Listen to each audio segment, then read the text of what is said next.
네, 국제뉴스 알아보는 시간입니다. 이 시간 책임져 주시는 선재규 선임 기자와 함께합니다. 안녕하세요. 안녕하세요. 네, 이란이 보복 얘기를 계속해서 지금 하고 있는 와중에 이스라엘에서 계속 뭔가 분열의 양상을 보인다 이런 얘기가 나오네요. 중동 상황이 오늘 새벽에도 보니까 좋지가 않습니다. 네.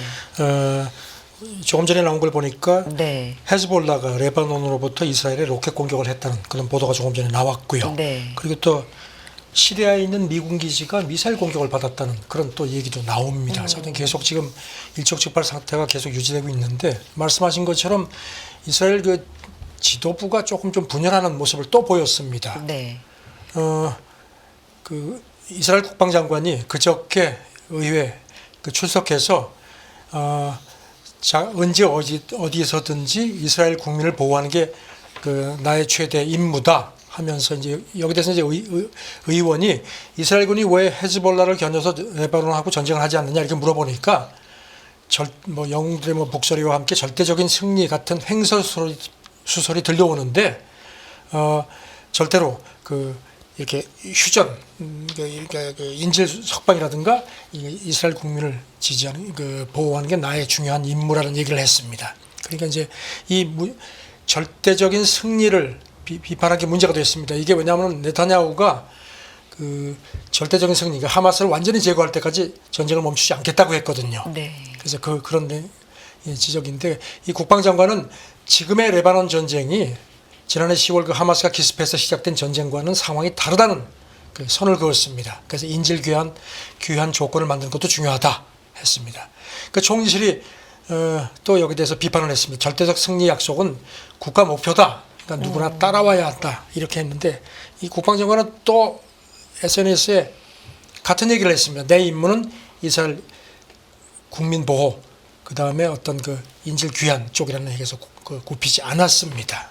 확실히 그 안에서도 굉장히 좀 의견들이 삐걱삐걱대는 모습이네요. 이 사람은 상당히 강직한 인물로 평가가 되는데요. 작년 10월에 네타냐후가 국방장관에 임명을 했습니다. 그런데도 네타냐후 우파 연정이 사법부 무력화 시도를 했다가 막 이스라엘 내에서 시위가 막 심했었죠. 그때 네. 네타냐후가 이 사람을 해고하려고 했는데 반정부 시위가 워낙 거셌으니까 이제 그때 입장을 좀 철회를 했고요. 그 다음에 지난 5월 기억하시겠지만 이스라엘이 이제 전후에 가자 지구를 통치하겠다고 했는데 그때도 이 사람이 반대를 했습니다. 네. 그래서 계속 이런 식으로 총리하고 국방장관이 티격태격하는 모습이 지금 노출되고 있습니다. 네. 이런 가운데 신용평가사 피치가 이스라엘 신용 등급을 한 단계 낮췄네요. 그동안은 A+였는데 네. A로 한 단계 낮췄습니다. 그리고 또 신용 등급 전망도 부정적으로 부여를 했습니다. 이거는 네. 이제 등급이 더 떨어질 수 있다는 의미고요. 아시다시피 전쟁이 길어지니까 공공재정에 영향이 있다. 그 다음에 이제 피치 판단은 이런 식으로 가면은 이 가자지구 갈등이 내년까지 이어질 수 있고 또 확산될 위험도 있다는 그런 지적을 했습니다. 그리고 일단 경제적으로도 내용을 좀 덧붙였겠죠. 그렇죠. 네. 이스라엘 신용 지표가 더 나빠질 수 있다고 하면서 지금 이제 GDP 대비 이스라엘 부채 비율이 올해 70% 내년에 조금 더 네. 올라가고 그랬는데 이제 이런 식으로 가면은 부채 비율이 떨어지기 어렵다는 겁니다. 그래서 네. 부정적 전망을 부여했다는 점을 설명을 했습니다. 사실 이번 주 시작하면서도 가장 큰 시장에서도 그렇고 전반적인 변수가 이 중동 지역의 지정학적 리스크가 될 수 있다라고 얘기를 했었는데 피치도 계속해서 그 부분을 가장 중요하게 좀 요인으로 꼽고 있네요. 어제도 말씀드렸지만 네. 재정 적자가 지금 엄청난 규모죠. 그러니까 전쟁을 계속하는 게 돈이 들어가니까 이스라엘도 네. 지금 상당히 내부적으로 그게 고민스러울 겁니다. 네. 알겠습니다. 자, 다음 얘기 좀 이어가 볼까요? 이란 얘기입니다. 외신들은 이란 응징은 하되 전면전은 피하려고 계속 고심을 하고 있다. 지금 상황에 대해서 이렇게 평가를 하고 있네요. 테헤란에서 하마스 지도자가 암살된 지 근 2주째인데 네. 그동안에 계속 보복하겠다고 하는데도 지금 계속 뜸을 들이고 있는 게 현실이거든요. 여기 대해서 파이낸셜 타임스, 워싱턴 포스트, 뉴욕 타임스가 분석을 했는데 몇 가지 여러 가지 관측이 나옵니다. 네. 일단 이란이 의도적으로 좀 이렇게 심리전을 펴는 측면이 있다는 겁니다. 여기 대해서 이제 이란 내부 관계자가 파이낸셜 타임스에 이런 표현을 했습니다. 죽음을 맞는 것보다는 죽음 기다리는 게 더 고통스럽다는 겁니다. 그래서 이란 지도부가 바라는 게 바로 이런 거다. 이스라엘 군부를 계속 긴장시키고 이스라엘 국민이 불안하도록 하는 그런 심리전을 펴는 거라고 이렇게 이 사람은 지적을 했습니다. 네. 그리고 또 이란 내부적으로도 몇 차례 말씀드렸지만 보복 수위 조절하는 것도 쉽지 않다는 겁니다. 지금도 그 미국 제재 때문에 경제가 많이 힘든데 전면전이 될 경우에는 미국이 자칫 또 개입할 수도 있고 그렇게 되면 이제 그야말로 신정부 출범한 지 얼마 안 되는데 돌이킬 수 없는 상황이 될 수 있다는 점. 그래서 이제 페제시키안 대통령도 최고 지도자한테 이제 전면전은 좀 피하는 게 좋겠다는 이제 읍소를 한 걸로 그렇게 되어 있고요. 물론 이란 내부에서 강경파들이 강하게 이제 압박을 하는 상황이지만요. 네. 그래서 워싱턴 포스트 보도는 이란이 겉으로는 뭐 보복한다 계속 경고하면서도 헤즈볼라 같은 대리 세력들하고 비공개로 접촉할 때는 너무 그렇게 나서지 말라고 조금 좀 자제를 촉구했다는 그런 얘기도 들립니다. 여기에다가 제재가 좀 오랜 기간 이어졌기 때문에 경제적인 부분도 고심을 하고 그런 것도 있는 크죠. 거죠. 네. 그리고 또 네타냐후가 이란을 어떻게든지 전면전으로 끌어들이려고 자기 정치적인 입지 등과 관련해서 이제 그런 거를 이란이 경계한다는 겁니다. 그런 부분도 있다는 겁니다. 그래서 지금 고민이 많은 겁니다. 지금 아시다시피 이란하고 이스라엘은 직선거리가 1,600km니까 굉장히 멉니다. 네. 지난 4월도 공격할 때도 그때도 뭐 요격률이 굉장히 높아가지고 사실 이란 입장에서는 그 공격이 별로 효과적이지 않았죠. 그러면서 이스라엘 상대로 전면전도 피해야 되고 그렇다고 또 이란 내 강경파 목소리도 있으니까 이걸 이제 조율을 하는 상황이 쉽지 않다는 겁니다. 네. 사실 애초에 5일 뭐 공격을 할 것이다 이런 얘기가 있었는데 계속해서 지금 이뤄지고 있는 데 대한 배경을 네. 이런 식으로 여러 가지로 좀 설명을 하고 분석이 나오고 있네요. 그런 가운데 이란 대통령 고문의 얘기입니다. 응징은 성숙한 방식이 될 것이다. 뭐 이런 얘기도 한 것 같고요. 그리고 가자 휴전에 대한 얘기도 나오는데 쭉 전해주세요. 지금 이란 신정부 같은 경우는 아직까지 그 조각이 자기네 의회 승인을 받지 못한 상태입니다. 네. 그런 것도 있고 그래서 지금 여러 가지 얘기가 나오는데 그래서 이란이 그 지난번에 그 하마스 최고 지도자가 테헤란에서 그 암살된 것도 표적 공격을 해서 그 당시에 이제 이스라엘 정보부가 공작을 했다는 얘기가 있어서 그래서 이제 어떤 그 CIA 전직 관계자 얘기는 이란이 해외에 있는 이스라엘 이런 그 공간 같은 거를 이른바 이제 소프트 타겟을 이렇게 공격하는 그런 방법을 택할지도 모르겠다는 것도 있고요. 그리고 이제 그 페제시키안 대통령 그 선거 캠프 미디어 고문을 지낸 사람이 워싱턴 포스트에 이런 얘기를 했습니다. 지금 한 40년 전 같았으면 이란이 네. 아주 감정적으로 이렇게 대응을 했을 텐데 이제는 좀 상황이 달라졌기 때문에 이란이 좀 더 성숙한 방식으로 보복하지 않겠느냐 뭐 이런 식의 표현을 썼습니다. 이런 가운데 로이터가 어제 밤늦게 3명의 이란 고위 당국자가 그러더라 하면서 가자지구에 휴전하는 것만이 이란의 이스라엘 공격을 지연시킬 수 있는 유일한 방안이라고 또 이렇게 슬그머니 또 흘리기도 했습니다. 네. 알겠습니다. 계속해서 뭐 갈등을 빚고 있고 보복에 대해서 긴장감이 높아가는 국제사회 이야기들 하고 있는데 다음 얘기는 이제 러시아 얘기입니다. 러시아 경제도 이제 제재를 받아서 그동안에 많이 어려워지지 않을까 했는데 오히려 좀 성장세다 이런 얘기가 있어요. 영국 시사주간 이코노미스트 최신호 네. 보도인데요. 지금 러시아 같은 경우는 그렇게 제재를 하는데도 올해 실질 GDP 증가율이 한 3%를 좀 웃돌 것 같다. 그러니까 웬만한 다른 서방 선진국들보다 낮을 것 같다는 겁니다. 네. 그러면서 이제 그 가장 큰 원인으로 푸틴이 전시에 엄청난 지출을 한다는 겁니다. 그래서 돈잔치 덕분에 그렇게 버티는 것 같다는 겁니다. 네. 지금 뭐 인플레 같은 경우는 지금 뭐 8.6%죠. 지난달 같은 경우. 이게 러시아 중앙은행 목표치가 4%니까 2배가 넘었습니다. 그런데도 현금이 워낙 많이 풀려서 소비가 잘 된다는 겁니다. 실업률도 지금 뭐 굉장히 떨어졌고요.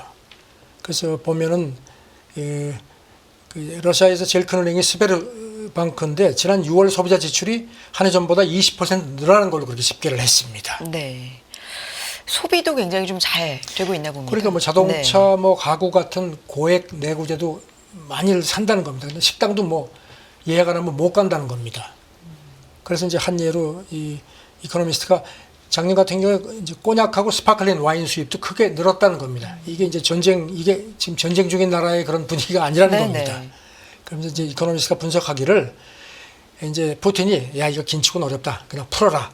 그다음에 이제 자꾸 뭐 그 참전자에 대해서 뭐 보너스를 대폭 올리고 그다음에 전사자 유족한테도 대대적으로 이제 돈을 보상하는 것들이 이제 이런 것들이 상당히 작용을 하고 그다음에 고속도로 같은 기반 시설 투자도 지금 늘리고 있다는 겁니다. 그러니까 전시 경제를 푸틴이 의도적으로 많이 부풀리고 있다는 겁니다. 네. 그러니까 한마디로 어렵지 않게 만들기 위해서 돈잔치를 유동성의 그렇죠. 힘으로 그냥 밀어붙이고 있다는 건데 사실 금리도 많이 올랐잖아요. 인플레가 올라가니까 금리가 네. 올라갈 수밖에 없죠. 7.5%인 게 뭐 18%는 2배 이상 뛰었습니다. 그러니까 이제 루블라도 금리가 뛰니까 강세죠. 그러니까 이제 중국이라든가 인도 같은 데서 또 투자까지 들어오고요. 다만 금리가 올라갔으니까 이제 부채 부담이 커지죠.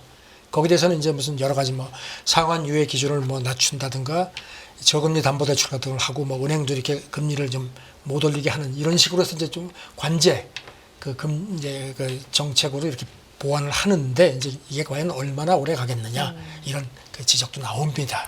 말씀해 주신 것처럼 얼마나 오래 가겠느냐 뭐 이거에는 한계가 있을 것이다라는 회의적인 얘기도 예, 이코노미스트도 많이 그렇게 나오겠죠. 분석을 네. 했습니다. 하지만 푸틴으로서는 달리 대안이 없다는 겁니다. 어쨌든지 전쟁을 어떻게든지 이겨야 되기 때문에 그래서 이런 돈잔치를 계속 하려고 할 거다. 하지만 그게 과연 어디까지 갈? 왜냐하면 지금 물가가 급등했기 때문에 러시아 사람들이 지금 속으로 불불 끓는다는 겁니다.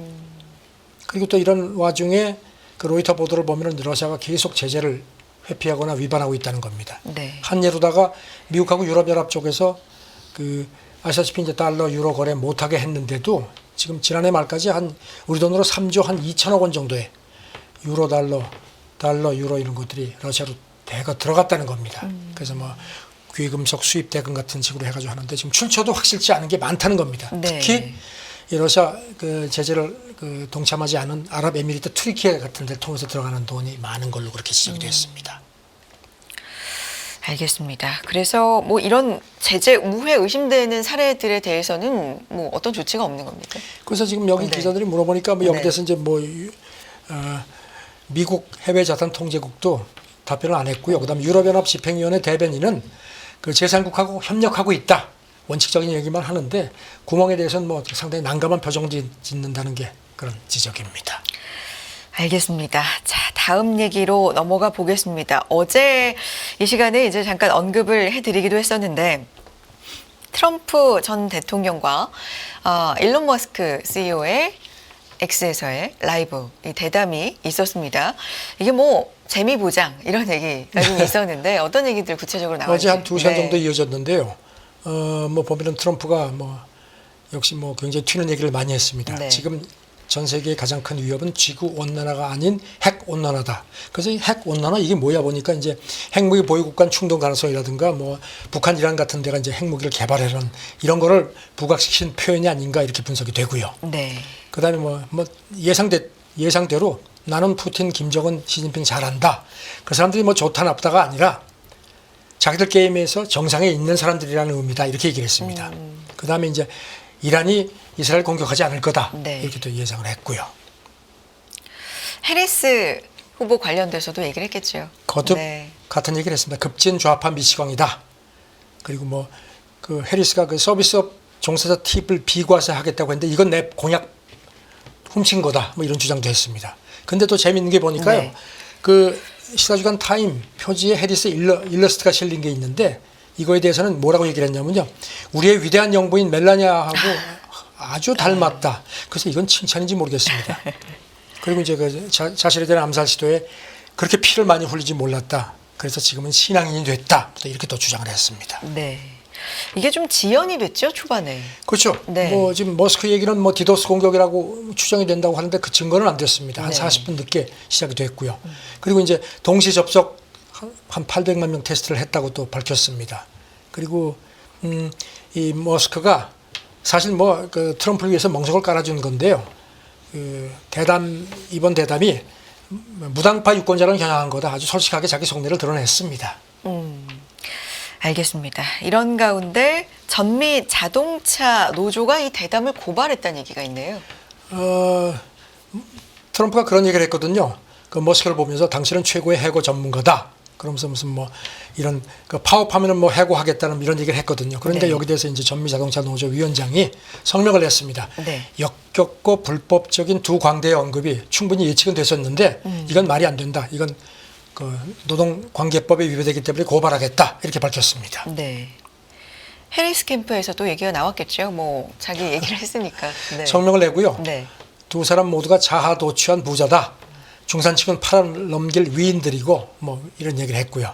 그리고 이제 이런 그 트럼프 대담록을 쭉 별도로 게시를 했습니다. 그러면서 네. 트럼프의 극단주의하고 이른바 그 프로젝트 2025 의제라는 게 그들의 결함이 아니고 그 사람들의 특징이다. 이렇게 또 몰아붙였습니다. 네. 알겠습니다. 이 얘기는 여기까지 하고 이 대담 하기 전에 디지털 서비스법 DSA라는 게 있는데 유럽 쪽에서 이걸 좀 지켜달라라고 또 얘기를 했다고요. 이게 이제 그 큰 플랫폼들이 어떤 네. 가짜 정보라든가 이런 위에 콘텐츠 이게 돌아다니지 못하고 이제 해달라고 얘기를 하면서 이제 X를 많이 거명을 했었거든요. 그래서 이제 유럽 연합 내수당당 집행위원이 네. 대담 있기 전에 자기가 이제 머스크한테 편지를 보냈다. 그 내용도 공개를 했습니다. 그러면서 이런 걸 좀 유의를 해달라 이렇게 이제 했는데 이게 이제 그리고 이제 영국에서도 이제 이런 그 SNS로다가 막 가짜 정보가 돌아가지고 이제 그 폭력이 확산됐음을 상기시켰습니다. 네. 그러니까 여기 대해서 이제 머스크가 아주 욕설 사진을 실었습니다. 영화 그 트로픽 선더에 나오는 그 배우가 이런 얘기를 했거든요. 영어로다가 크게 한 발짝 물러나서 엿이나 먹어라. 그거를 사진을 이렇게 올렸습니다. 그러면 내가 사실 직접 이 얘기를 하고 싶지만 그렇게 하면 무례하기 때문에 안 합니다. 네. 또 비꼬았습니다. 참 트럼프와 이 머스크 캐릭터가 또 평소에 있기 때문에 둘의 만남에서 어떤 얘기가 나올까 했었는데 참 강한 얘기도 많이 나왔네요. 뭐 트럼프 네. 캠프도 뭐 언론 자유의 적이다. 네. 유럽연합을 했고요. 그리고 또 트럼프가 집권하면은 이제 유럽연합이 그동안에 이제 막 그냥 공짜로 미국에 바가지를 씌웠는데 그거 못하게 할 것 같으니까 이렇게 하는 거라고 주장을 했습니다. 네. 그러니까 이제 유럽연합이 이제 조금 좀 주춤합니다. 그래가지고 대변인이 미국 대선에 개입하려는 의도가 있었던 게 아니다. 이런 그 디지털 미디어법 전체를 상기시킨 것뿐이다. 그러면서 이 집행위원이 편지를 보내기 전에 집행위원장하고 사전 조율하지 않았다. 슬그머니 좀 발을 뺐습니다. 조금 네. 난처해진 것 같습니다. 자, 이런 가운데 해리스 후보의 지지율은 계속해서 좀 상승세인가요? 미국의 전체 그 여론조사하는 거 네. 평균 내는 그 시스템이 있거든요. 그래서 이제 더 힐이 이거를 이제 최근에 111개 전국 여론조사 평균치를 집계를 해보니까 가장 최근 게 해리스가 처음으로 앞섰습니다. 물론 0.3%포인트. 근데 옛날에 그 바이든 때는 계속 밀렸었거든요. 네. 그러니까 확실히 흐름이 바뀐 것 같다. 그리고 또 이제 민주당 쪽에서 이제 다른 조사를 해보니까 경합주, 7개 경합주의 그 18세, 29세 유권자를 대상으로 보니까 해리스가 지지율이 9%포인트 앞선 걸로 되어 있습니다. 그래서 지금 분석은 특히 바이든 때는 젊은 층이 민주당의 핵심 표밭이었는데 그때 많이 등을 돌렸는데 해리스로 다시 돌아오는 것 같다. 흐름이 완전히 바뀐 것 같다. 이렇게 또 지적을 했습니다. 알겠습니다. 계속해서 이 흐름 좀 지켜보겠고요. 그런 가운데 트럼프 전 대통령이 셀링디옹 사실 노래 가지고도 이야기가 좀 있었는데 또 다른 뭐 노래를 가지고 뭐 저작권 이런 얘기가 있습니다. 돌아가는 아이작 헤이스라는 네. 소울 가수가 있는데 이 사람 이 영화 샤프트 주제곡을 쓴 게 있는데 이걸 트럼프 캠프에서 막 쓰니까 계속 쓰지 말라고 요구를 했는데 안 하니까 법적 제소 경고하고 삭제하고 사과 발표하라고 했고 셀링디옹도 그 타이타닉 주제곡 있죠. 네네. 그거 쓰지 말라고 또 경고를 했습니다. 그런데 이제 또 일부 SNS에서는요. 그거 계속 써라. 타이타닉 침몰했다. 딱 맞는다. 또 이런 식의 또 이런 거 비꼰 그 글도 올라가 있습니다. 네. 참 대선을 앞두고 얘기들이 더욱더 좀 많이 쏟아지고 있는 것 같은데요. 발빠르게 전해주고 계십니다. 또 함께하겠습니다. 선재규 선임기자와 함께했습니다. 고맙습니다. 네. 100세 시대는 옛말, 이제는 120세 시대를 준비해야 합니다. 여러분은 어떤 준비를 하고 계신가요? 나의 미래를 단단하게 만드는 가장 현실적인 세 가지 도구가 준비된 자만이 더 나은 미래의 주인이 될 수 있습니다. 흔들리지 않는 미래를 위한 인생 전략, 지금 만나보세요.